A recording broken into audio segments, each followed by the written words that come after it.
আসুন রানীমা, আমি ভাবতেই পারিনি আপনি আমার ঘরে আসবেন। তোমার ঘরের পুজো মানে আমার নিজের ঘরের পুজো। আমি না এলে যোগাযন্ত্র করবে কে? মহারাজ, রানীমা গোপাল দাদার ঘরে পুজোতে এসেছেন। রানী এসেছে, আমিও যাব। এই আপনার যাওয়া উচিত হবে না মহারাজ। চুপ করো, তোমার কথা শুনে আমি সব হারিয়েছি। আমি যাব, গোপালের বাড়ির পুজোতে আমি যাব। প্রহরী, তুমি সবাইকে খবর দাও। যথা আজ্ঞা মহারাজ।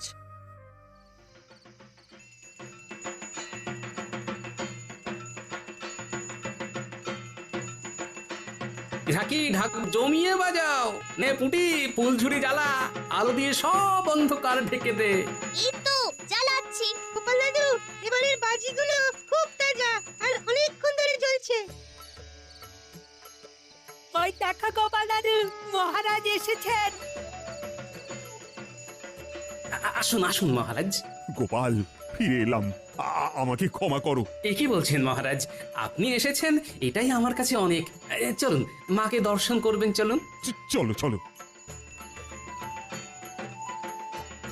তা এত সব আয়োজন করলে কি করি? মহারাজ, মায়ের স্বপ্নাদেশেই আমি গুপ্তধন পাই, সেই গুপ্তধনেই মা কালীর পুজো করি।